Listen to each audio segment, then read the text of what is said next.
And my name is Mark Savage. I'm the Executive Director of the Writing Center. And what I'm going to have for you today is a little bit of a presentation. We'll look at a little bit of a sample, and then we'll also have a time for some Q&A towards the end as well. So what that will do is kind of give you some general pointers about things that we're looking for in personal statements. But as I think you're going to find, a lot of writing can be difficult to talk about completely abstractly.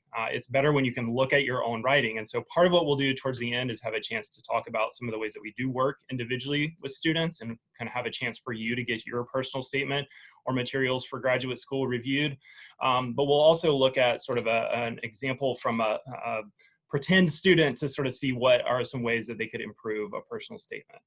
So first off, when we're talking about a personal statement, I'm using that in a pretty general way. As a lot of you have no doubt seen, you have materials for graduate school that are requested, and the personal statement is kind of the most common one.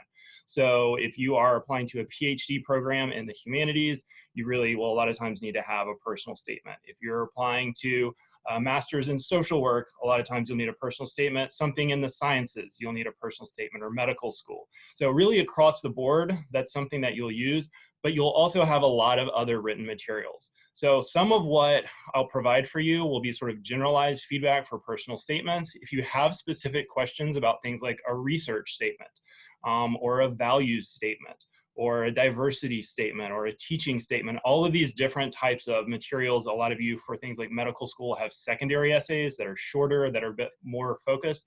A lot of the things that we're talking about today will be applicable to those, but there may be some tweaks or some changes or some different ways you want to focus those. So I'm happy as we have time to get to some of those questions. We're going to start off with that idea on personal statements, and then we can kind of adjust that to what some of your areas of focus are or where you have questions as well, okay?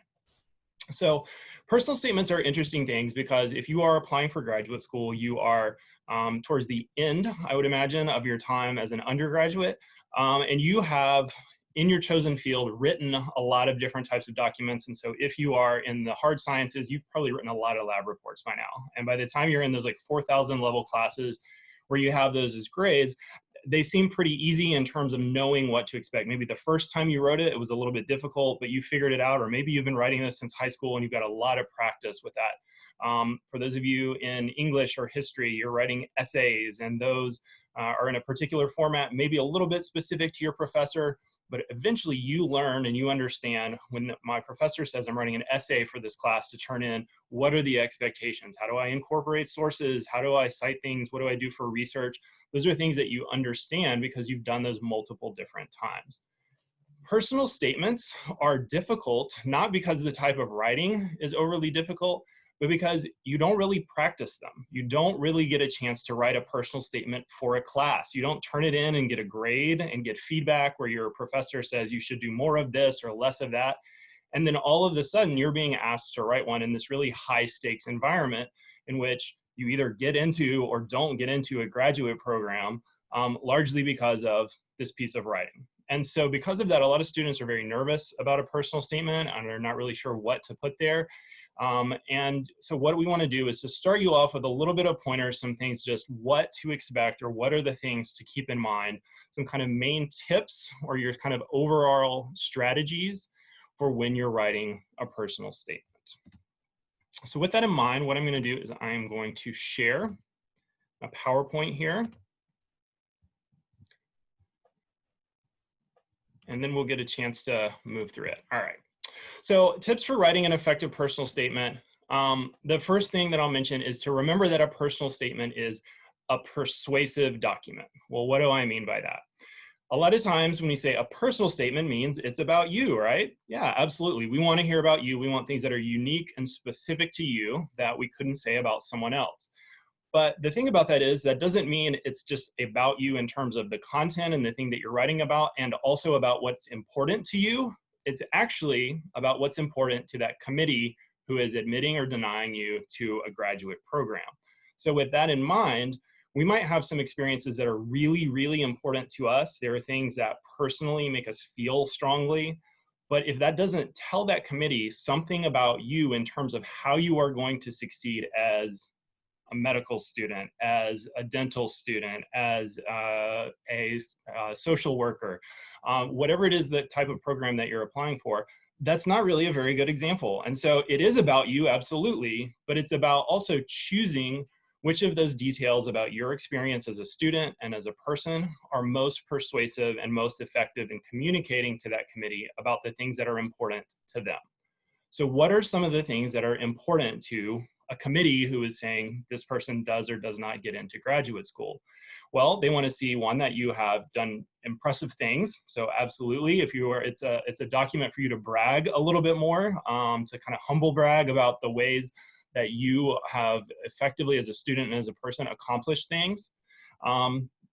They also want to see that you are going to succeed in the program. So a graduate program is going to be a challenge in terms of time, in terms of finances, in terms of your commitment, your level of hard work, all of those things.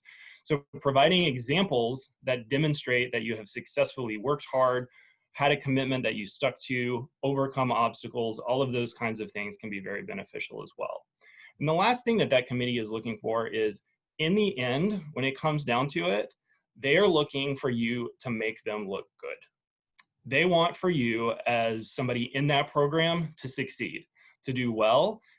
They want you, when you become a doctor after medical school, for someone to say, well, that person went to Baylor College of Medicine, and that's why I know that Baylor College of Medicine is an excellent medical school, because you represent them well. And so they're trying to see, is this someone who is forward thinking, who through their experiences demonstrates these things, but also has that end goal in mind, the same way that we as a medical school or as a graduate program want to produce people who make us look good and who are impressive. Do they know how to get there? And so you're trying to demonstrate these things and persuade that committee that you have the skills and you have the experiences to do so. So how do you do that in a personal statement? Write a cohesive narrative with a clear thesis. Now I have thesis in quotations there because we think of theses as something like in a piece of writing, maybe like you remember way back to high school where you had to do those STAR exams and things where you had to have a particular statement written in a really specific way. We're not talking about that as a thesis as much as something that there is a clear sentence or a couple sentences that focus your statement and really clearly and effectively answer the question that's asked of you or say what your goal is moving forward. When we say we want a cohesive narrative, we want all of the other details as part of that statement to emphasize, to focus on that particular thesis or to relate back to it so that information is clearly communicated to the committee.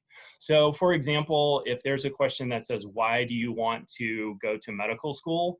Your thesis could be a sentence that says, I want to go to medical school because, and then you have a really specific, clear thing that you then would follow through and use to kind of focus your statement throughout. So I'll give you an example here. And as I mentioned, some of these like kind of abstractly talking about these ideas, I want to provide examples. Some of them will be kind of good examples. Here's some things to do. Here's some things not to do.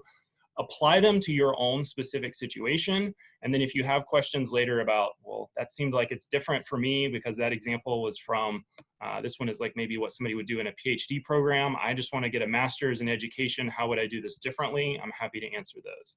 So here's somebody who has a pretty long one. This is from like a PhD program. So experience such as this have helped me understand the historical lessons continue to have an impact on our culture and have contributed to my goal of uncovering minority voices from the past. As a result, I've focused my academic, professional, and extracurricular activities on my goal of pursuing a PhD in order to examine the daily lives of religious minorities during 18th century France and to use Marxist theory to understand economic justifications. So there's a lot of information there. Depending on the type of program you're going into, you may not need to have that much detail. That's fine. A PhD, like in something like the humanities, a lot of times they're looking for somebody with a really specific area that they're studying. But what have they done effectively? They've said their goal is to uncover minority voices from the past. It's really clear that that's the case. And I would imagine, as somebody who's reading this just as a kind of controlling thesis, that the rest of their response is going to talk about academic, it's going to talk about professional, and it's going to talk about extracurricular activities. All of those things are going to refer back to uncovering minority voices from the past. And the really, really specific way they're going to do that is the other information about a specific time and location and a particular way that they're going to look at that. But that controlling statement, that thesis, focuses everything on uncovering minority voices from the past. And then through the rest of it, I'm going to see how their experiences relate back to that. Okay? So think about that for your particular area of study, the thing that you're interested in. If you don't think you can sum that up in a sentence, because most of us, if you've spent 4 years studying something, you had an interest in it before that, you have a vast amount of knowledge about it, you're super interested and motivated, you have a lot of things to fit, it's going to be part of the writing process, and part of what you will need to do is to be careful of saying, okay, can I sum this up also really succinctly to make it as focused as possible? Well, if I have 10 areas of interest, can I narrow those down so that my primary ones are really clearly communicated to the committee? So another piece of advice I would give you in terms of your personal statements are to write in your own voice. So we mentioned that a personal statement is a document that has a lot weighing on it. You're applying to something that you want to do and potentially funding. It might be part of a package, you know, that you're thinking about. So there are a lot of things there. Students will a lot of times want to sound very impressive. You're applying to a committee of people usually with PhDs or masters, or who are at least are practitioners in the field that you're interested in. And so you want them to think a lot of you. And so you try to write in a way that makes you sound impressive. I would encourage you instead to write in your own voice. If you are applying to a creative writing program, that might be the only exception to this, but generally you are not going to be admitted to a program based on your ability to write.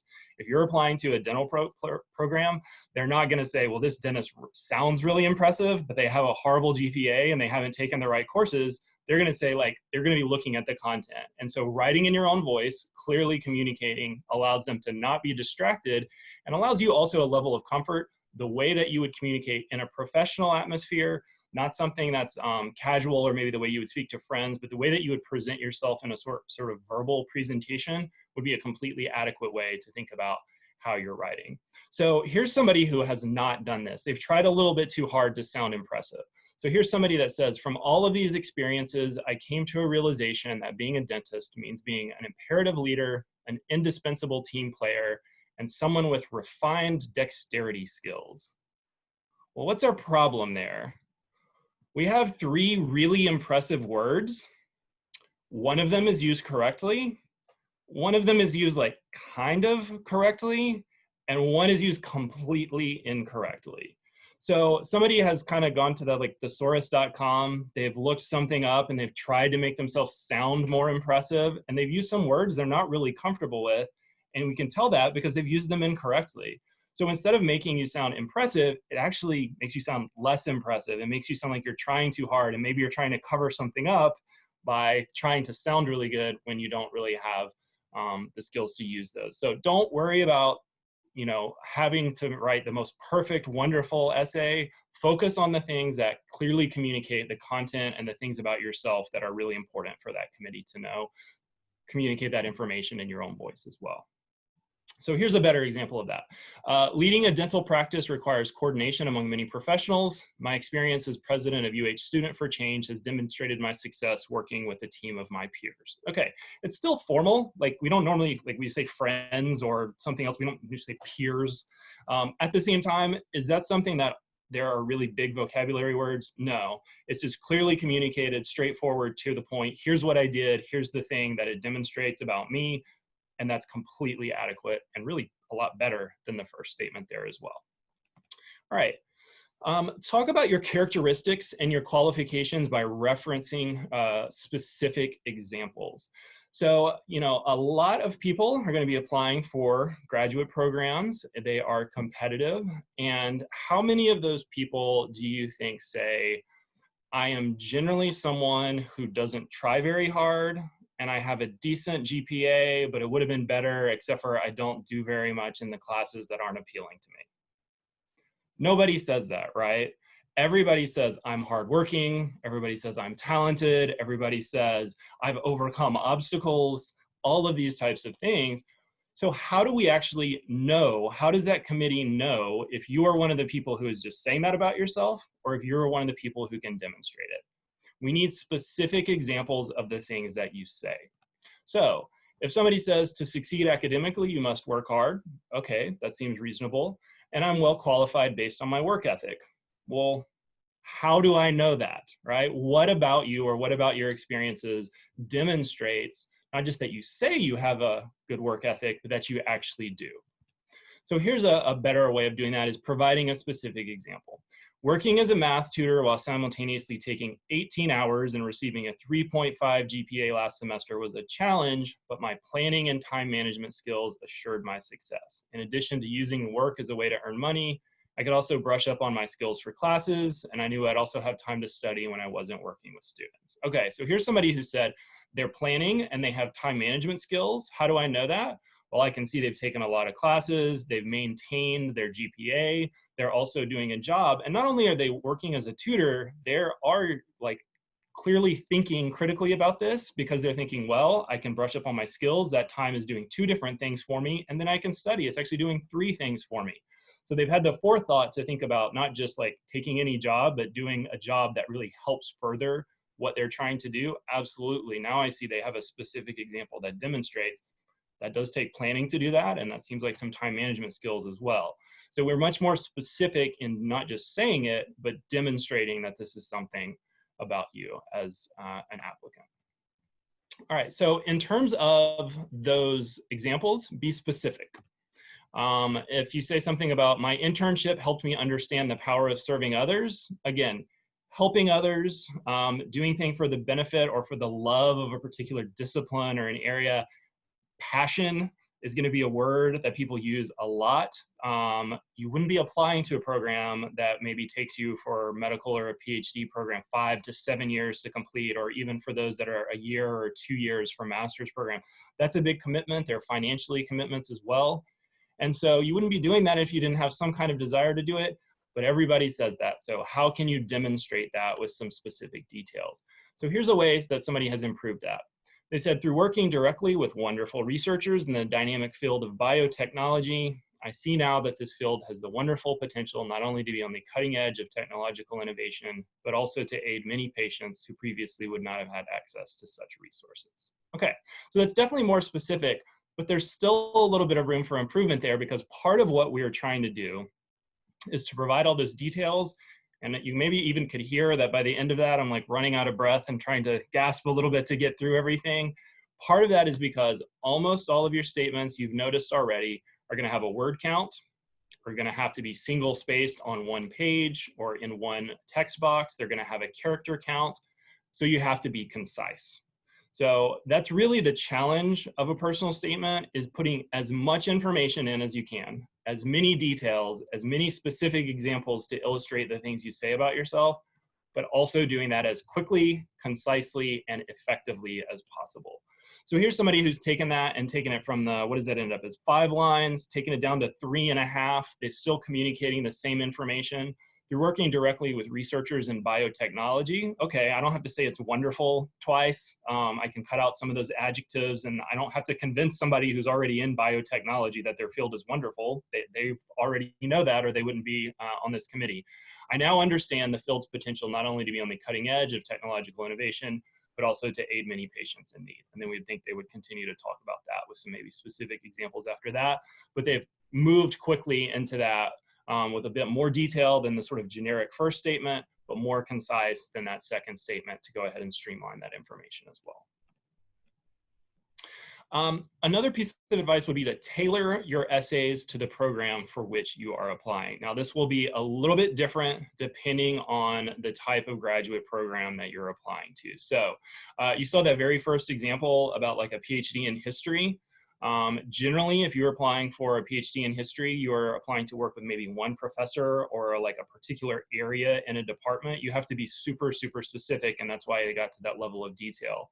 If you're applying for a master's degree in something like education, you are not applying to do that to study like one thing. You want to know how to teach all students, how to do that in Texas or in another state, or in, you know, maybe you're focusing in on elementary education. And that's how you would tailor that one. You would tailor that to say, I just want to apply to this program that focuses on elementary education. So I'm not going to talk about education in general, but I know that this school specializes in elementary education. So I might alter what you're writing to talk about their program, or maybe some of their classes in elementary education, maybe a particular professor or a research center or something that they're doing that is specific to that. If you are applying to medical schools, a lot of you will have general applications that go to multiple different medical schools. So obviously you can't really tailor that to one specific medical school.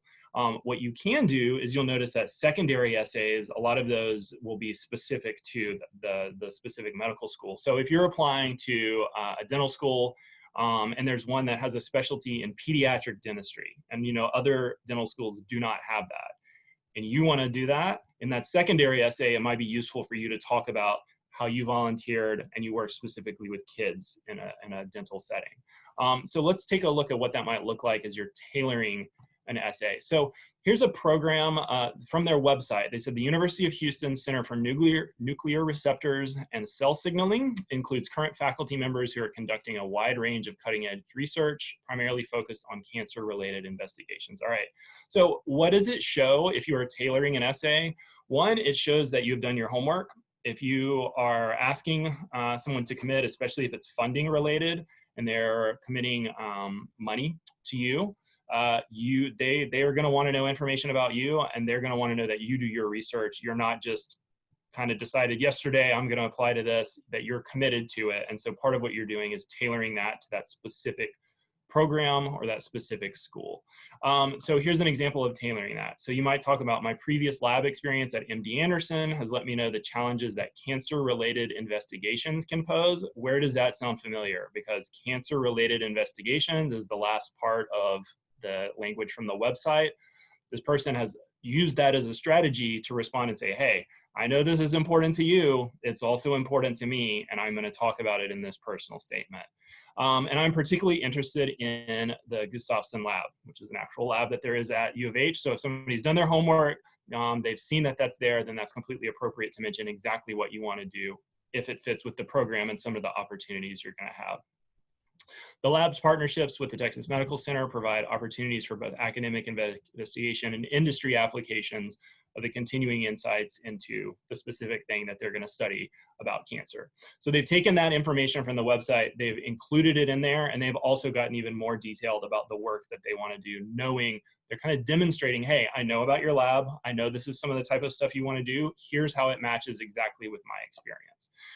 So as I mentioned before, some of you will not have things that are this specific, if it's to a more general application, or if it's to a lot of times a master's program, something that is a little bit more general in terms of the area of study, and that's completely fine, but you still can tailor those to say, like, I know the Graduate College of Social Work at U of H has a focus on working with this at-risk population, and that's who I want to work with, and I've volunteered with them in the past. That's still a way of sort of highlighting the way that you match and fit with that particular program. Would be a great example of tailoring your responses. The last things I have for you here in terms of how to write an effective personal statement is to revise multiple times. We mentioned the idea that you want to put as much information in there as possible. I think it probably would be a good idea if you have 2 to 5 specific examples or things that you want to say about yourself that you are including in there. Let's say you have room for 3 of those. If I were you, I would not think of the first 3 examples that you want to write about and then write those and then submit that.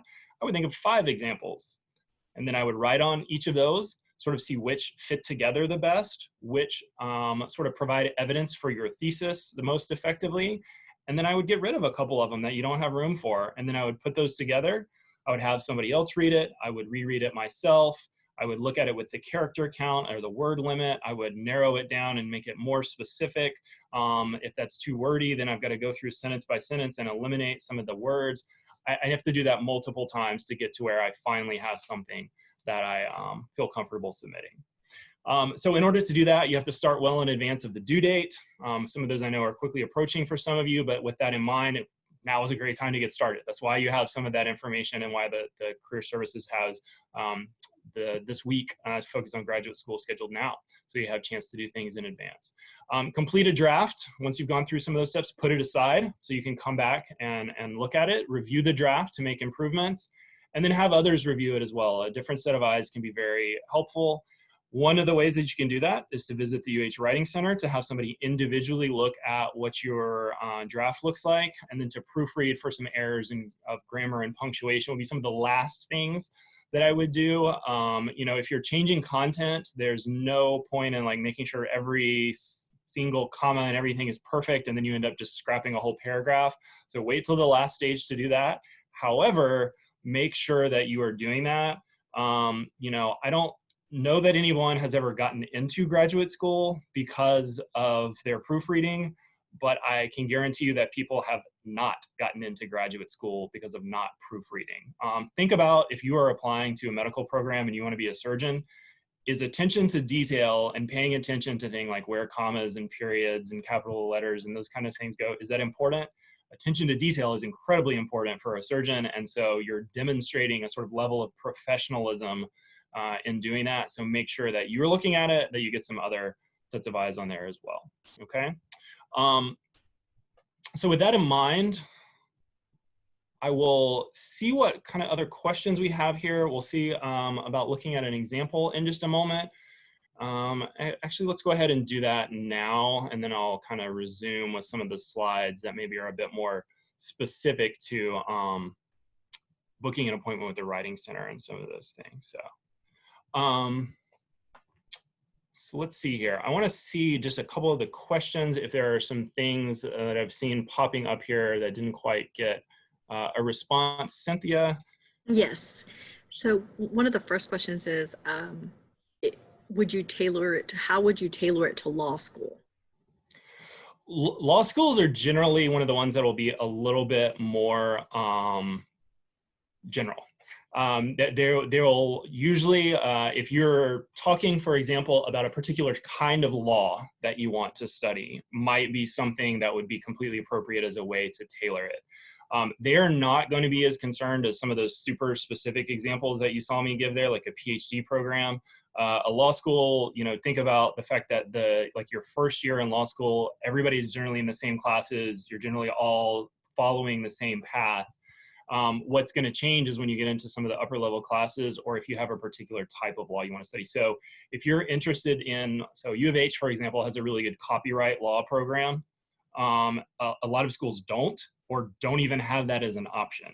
So I know a student who came here who was from Nashville, who worked in the music industry, and they were interested in copyright law as it related to music.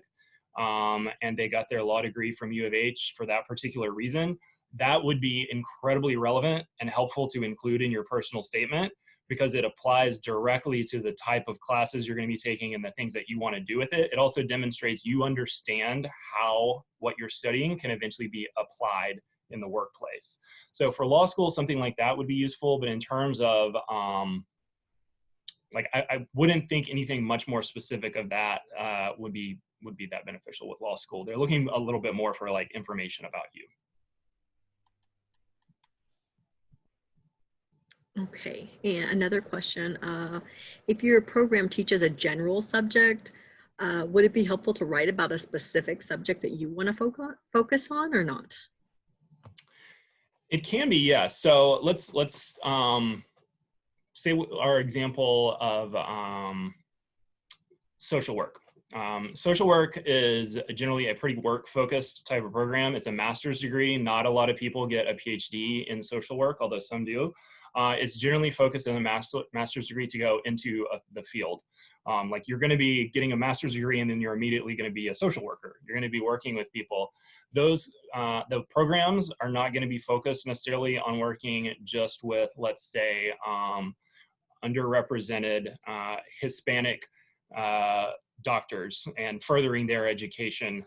So if you wanted to create a program that was doing that, you might apply and talk about that in the application, as long as you're relating it to the specific thing that that particular school is studying. So they may not have a track just for that, but does it fit within the broader umbrella of what they're doing? Generally in a college of social work, yes. So you're demonstrating again that you see how their area of study can be applied when it comes to the workforce, when it comes to putting it into practice. That bodes well for you in terms of understanding the field, and also that you're going to have motivation to continue through the program to do something that you want. Okay. And does the Writing Center help write LinkedIn summaries? We can, yeah. Yeah, we can, absolutely. So, I mean, you know, we have students, we get part of the reason we do things like these presentations and some workshops is we have students who are like, well, this is not really for a class. Can I come visit you? Absolutely. Anything that you're working on in terms of writing. So quite a few of the grad school applications will require like resumes or CVs. If you wanted to bring your resume, I know the Career Center does a great job of looking at resumes and CVs and some of those things. You're more than welcome to use them and the Writing Center, but any of those materials that you have that are anything that you're writing, cover letters for job applications, if you're doing that and trying to figure out if you want to do that or graduate school, any of those, anything that's written, whether it's for a class or not, you're welcome to come see us.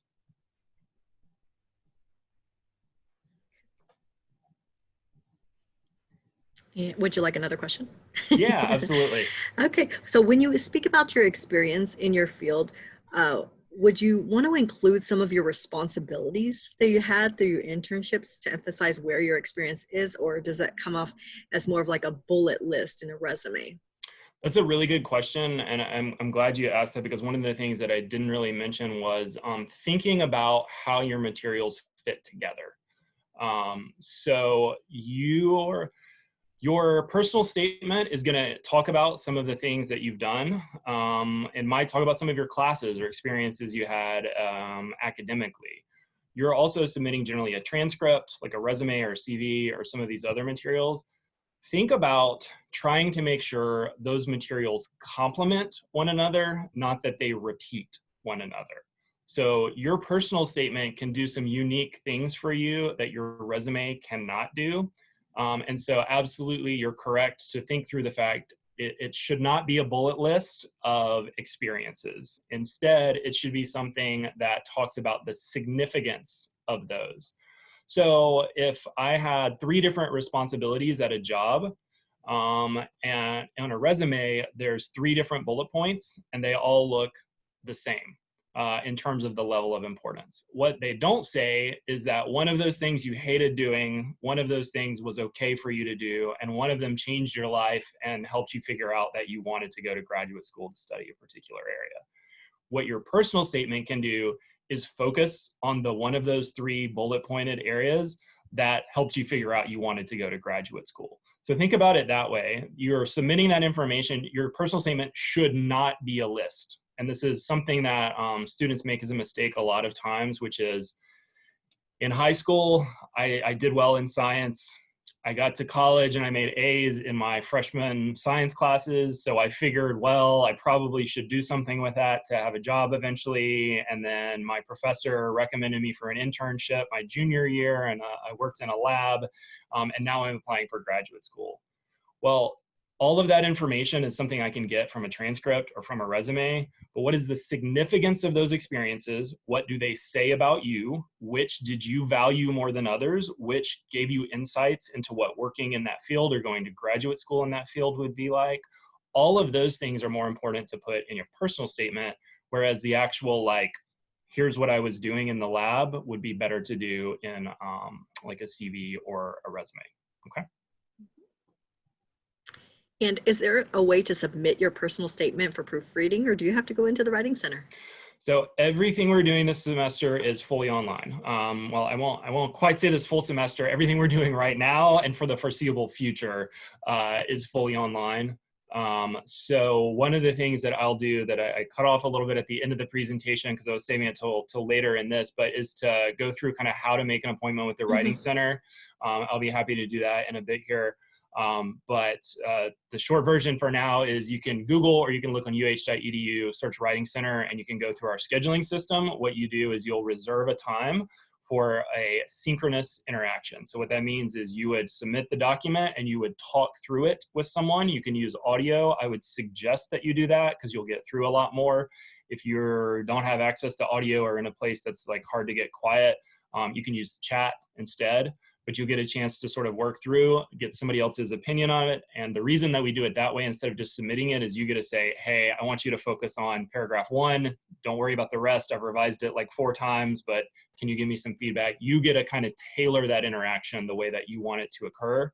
And that person will provide feedback for you in that situation.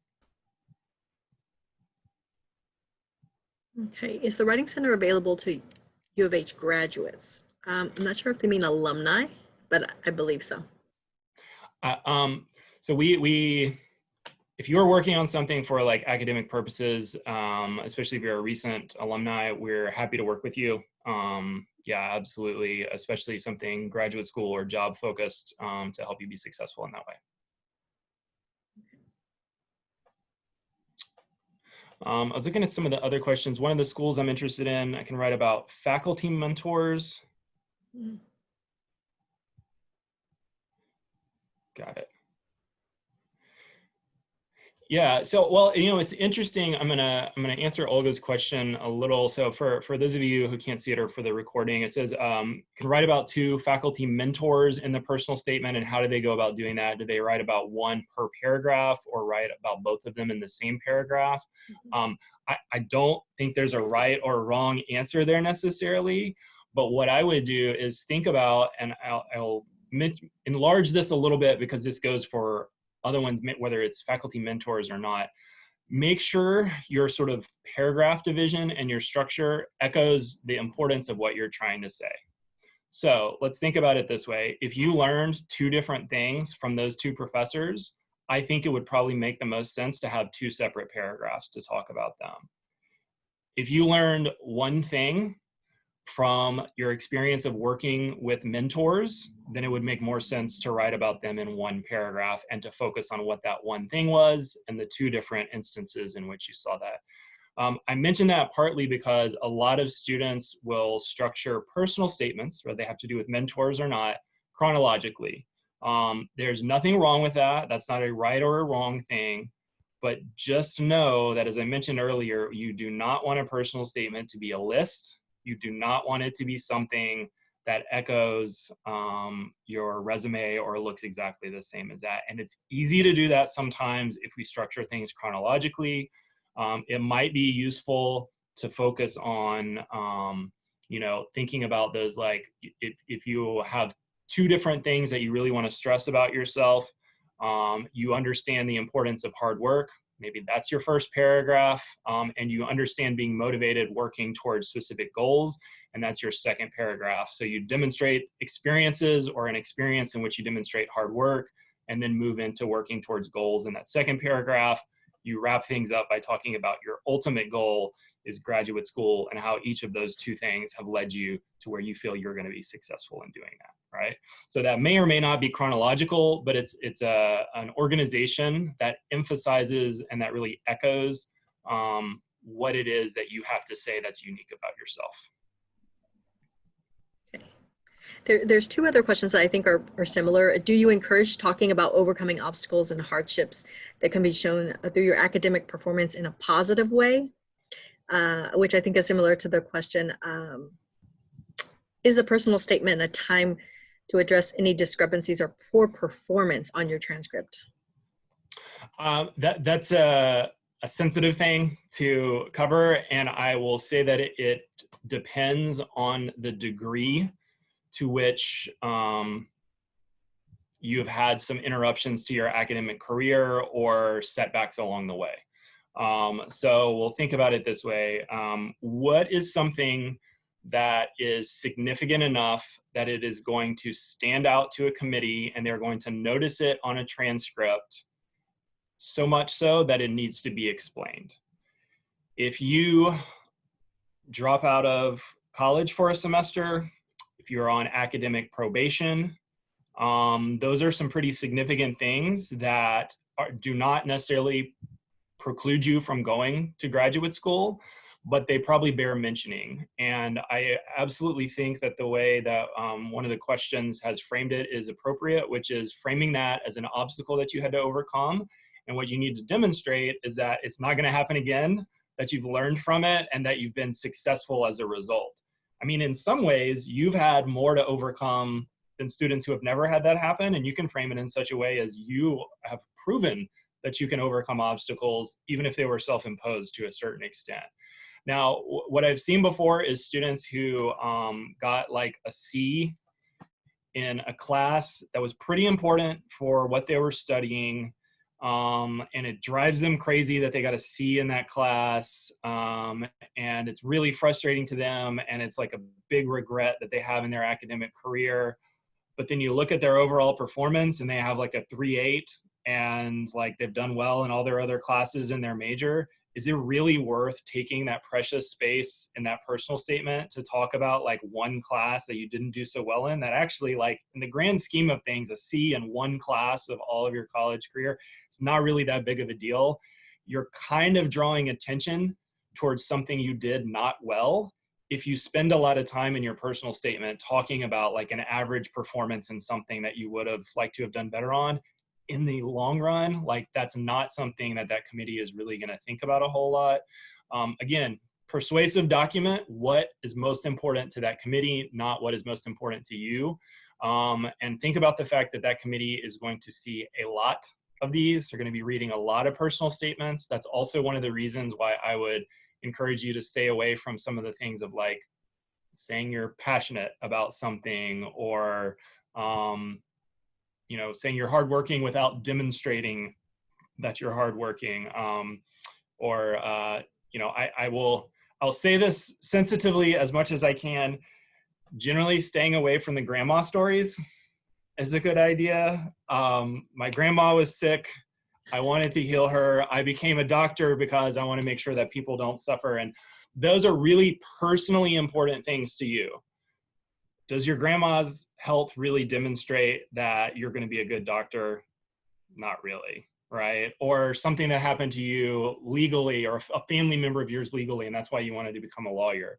Now, if those demonstrate something about you, that's absolutely fine, and include those. But I'm just saying, like, be careful with those, because personal experiences in particular tend to be things that our thinking is not super clear about how important they are in terms of your academic performance and how you're going to do well later on.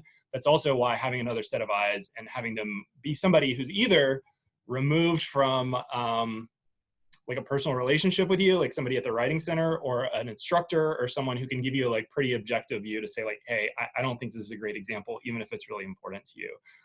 That can be useful as well. Okay. Any advice on how to start a personal statement for political science master's program? I would think about the area that you're interested in. Why political science, right? So political science is something like,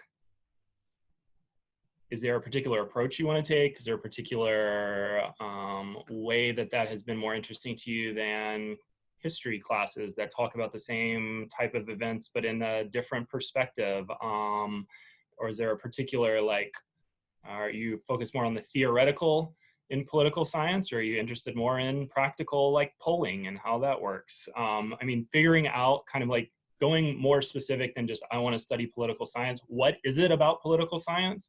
This is true for any of these other areas. And as I mentioned before, like, I think a lot of these, especially if you're somebody who's kind of known what you want to do for a long time, those can actually be some of the hardest personal statements to write, because we realize things are valuable and we pursue them, and we don't really stop along the way to say like, why am I doing this? And the personal statement forces you to say, why am I doing this?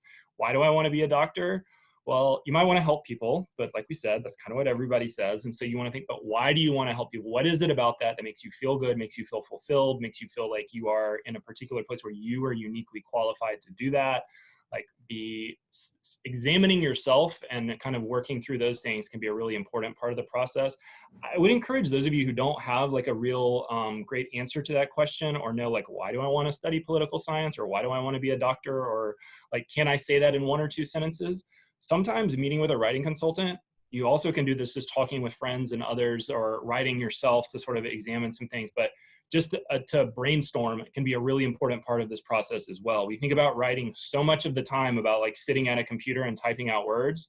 But a really, really important part of writing is making sure that the words that you're putting down are actually really good, that they are focused, and that they are in terms of like, that they really clearly communicate what it is that you want to say. And you have to really examine yourself and think about your priorities in order to do that. You have some some more questions. Do Yes. you want to take those? Okay. So could you include if you failed classes in the first stages of college, but that was 5 years ago, or just let it go? It would depend, right? I mean, like, I'm sorry not to give you more specific advice, but like that would be something that I think this is why like the individual consultations with writing consultants can be very beneficial, because your case, when you say failed classes, okay, that's multiple. So does that mean 2 or does that mean like 10?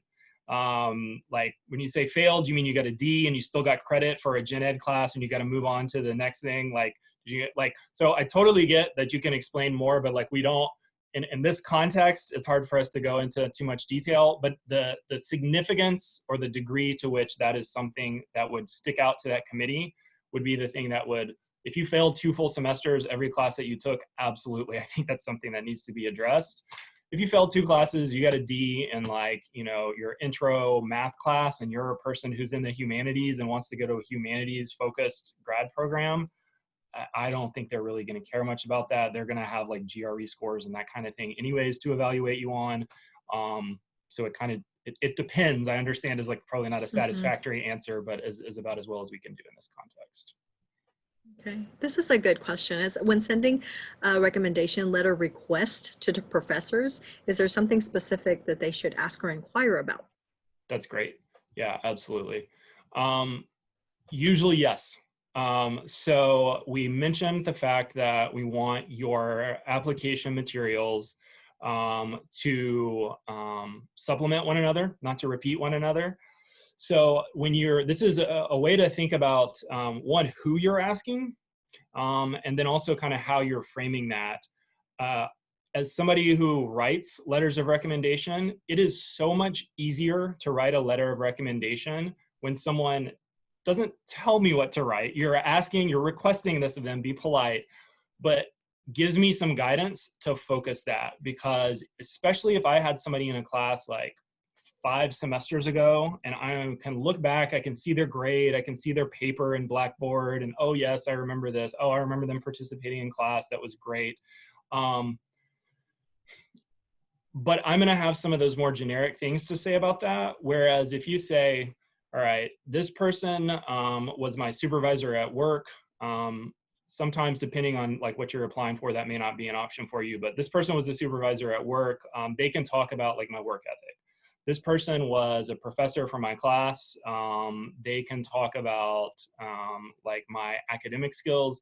This person was a professor that oversaw my service project for a particular organization, and they can talk about the way that I work with others.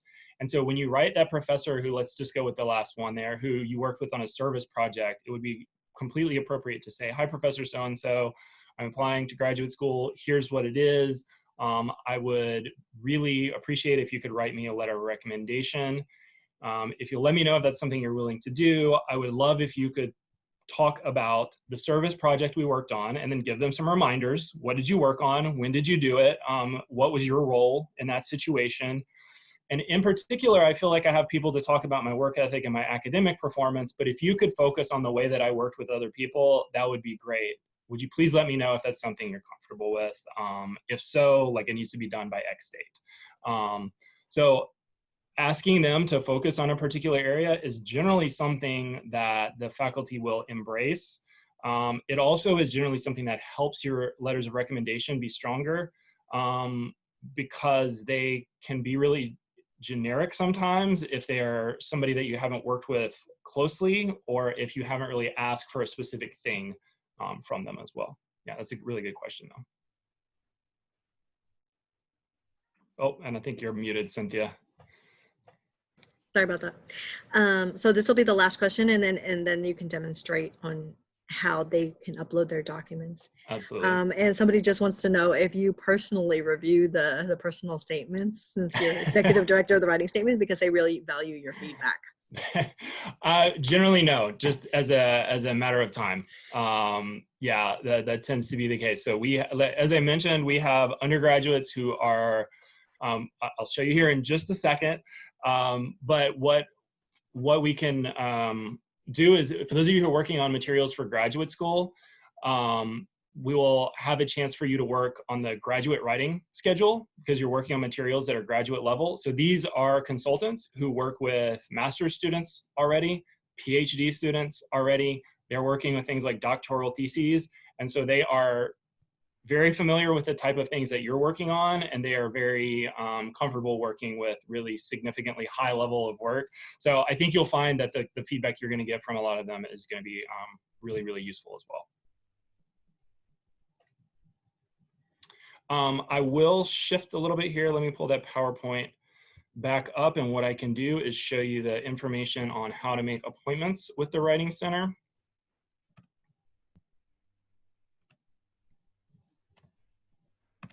There we go. All right. So consultations, you can visit the website writingcenter.uh.edu, click schedule appointments. As I mentioned before, the other thing, if you don't remember this, is to you can just Google it or search in uh.edu Writing Center, and it's the first thing that'll come up. When you click schedule appointments, we have a scheduling system. You'll have to click to register if you've never worked with us before. You'll enter an email address and password, some of that information. I saw one of the questions was, do you have to have a UHID? We like to do that for tracking information on students. If you don't have one, that's okay. They're 7 digits. Here's a hint, put 1, 2, 3, 4, 5, 6, 7, and you'll be good to go. But the other thing that you can do is you'll select, there now is what's labeled online graduate writing consultations. You'll select that and log in. When you do that, you'll see something like this, which is it is scheduled by the day of the week. There are hour-long times. If you want, or you think you just need a quick consultation, you're more than welcome to use the undergraduate schedule. Those have 30-minute consultations. But it looks similar where you're going to have some white boxes. The blue or the red ones are the ones that are already taken, but those white ones you can click on, and you'll fill out a form that has some information here. It'll have your name, meeting online, course and instructor information. You can just put NA, or you can put personal statement. Any of the things that you're working on there is completely fine. They're listed that way because we do tend to work with students who are for specific classes. But if you're working on a personal statement or something else, you're obviously more than welcome to come. You'll save the appointment, and then the map is on there, but we are fully online. So what you'll do at the time of the appointment, you'll log back in, you'll click on it, and then there will be something that comes up that says start or join online consultation, and you'll click that, and it'll have a whiteboard space for you. So what you'll do there is you can copy and paste, or you can upload your document. You'll talk about that, and it would be the same as a Google Doc. You can kind of think of it that way. You're both looking at the same document on your screen. You can talk about it, you can chat about it, you can highlight and underline things, you can type in the document. As you do that, the consultant will see it. As they do it, you'll see it. And you'll get a chance to work on that document and talk about it as well, okay? So that would be the gist of how to sign up, come visit us. The other thing that you'll notice, I'll move back just that one slide, is the names on the left side. So the reason that can be useful, some of you will have a good amount of time before you need to turn these in, which is great. Start early on those. You can meet with the same person. So think about the fact that you may not want to start over from scratch with somebody new at each appointment. That allows you to see when you met with, let's see, Matt is the name on there. You want to see when he's on the schedule again, and you can meet with him and start right where you left off, or see what that person thinks about the revisions you've made. Do they fit with what the suggestions were, or do you need to continue making those? So those can be helpful for you in terms of some continuity. If you want a different set of eyes, then you can sign up with somebody else, and that gives you a chance to know who you're going to be working with. Okay. One question we do have is it a video call or is it chat? So it is audio and video enabled. If you want to use either one of those, you're welcome to, but you don't have to. There is a chat function as well. I would encourage you to use the audio because you'll get a lot more done. Chat takes longer. So I would encourage you to use those, but if you don't have the quiet setting in which to do so, we want to make sure that people who are in that situation also have the chat function if they would like to have it.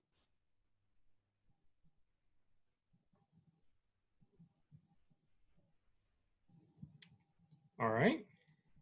Okay, and I have entered our brief workshop survey in the chat box. So if you could fill those out for me, that would be wonderful.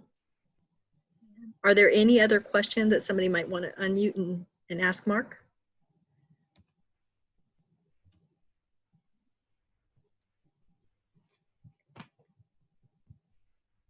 I had a question. Again, regarding to asking for letter of recommendations or references, do you recommend doing those through email since we can't, of course, meet in person or we're doing everything online? I think it would be completely appropriate, especially considering the circumstances now, to do that through email. You know, if this were a normal semester, I generally would say it can be a really useful thing to ask someone in person. Don't like ambush them after class. Don't put them on the spot in front of a lot of other people, but find, you know, like office hours or something like that. I think if your professor still has something like Zoom office hours or something like that, where you maybe have a little bit of a more private chance to like synchronously talk with them, that would be a completely appropriate thing to do, is to ask them in person. Whether you ask them in person or not, always follow up with an email. So if you get like a verbal confirmation, your professors, just like all of you, are very busy people and have lots of things to keep track of. And so it's easy to say yes on that. But if you don't have like in writing a date or something specific, they're probably not going to remember to add that to their calendar. Or, you know, so you always follow up with an email. If you have another option to introduce it with something besides an email, that's great. Considering the way this semester is, I don't think it would be in any way rude or inappropriate to send them an email as the first step if you don't have the option for some of these other things. Okay, thank you very much. I have a question. Sorry. My question is, if I'm writing a personal statement, letter of recommendation letter, does it have to be a professor from University of Houston? Or, because I have 3 people already, but they're not professors in University of Houston, and those are the people that know me very well with my academic mixing with organizations and that, so I don't. Yeah, think about, it will depend on the type of program you're applying for. For law school. For law school? Yes. I think, well, I'm gonna qualify that yet again. Even with law school, it will depend also on the type of role in which you've known them. So think about it this way. You may have somebody who is a professor who has a PhD. If they're your neighbor, and they're writing about what a good neighbor you are, even though they're a PhD, like that's not a very good letter of recommendation. If they have worked with you in an academic setting, if they have worked with you, law school is one that will like, you have a little bit more flexibility. You can do some like work type recommendations and some other things, as long as they're like, you can communicate how they're directly applicable to the work that you're gonna be doing. But to make sure that, one, the law school does not have specific parameters that say like they have to be from this. Some law schools are generally not as strict on those kind of things. Some other types of programs will be like, these need to be professors who you've worked with in an academic class. But that the other thing is that they basically directly speak to the work that prepared you for law school. Mm-hmm. And they are professors, but not in University of Houston. It's just in my community college. So. Yeah, I would think that would be appropriate. The only hesitation I would have with that is like, if you're, again, think what is impressive to the committee. So if it's somebody that you took your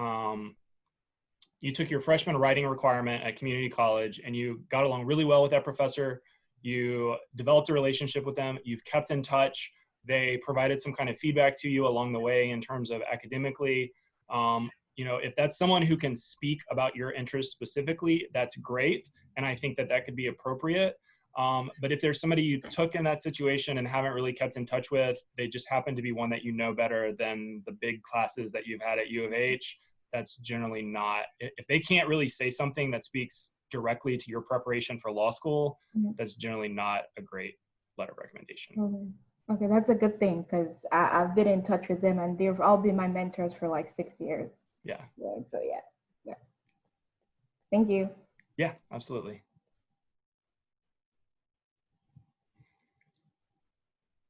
I think you've answered that question. Someone else had a question about that, if they should ask a professor to write a letter of recommendation for them if they don't know them personally. They were just in the class.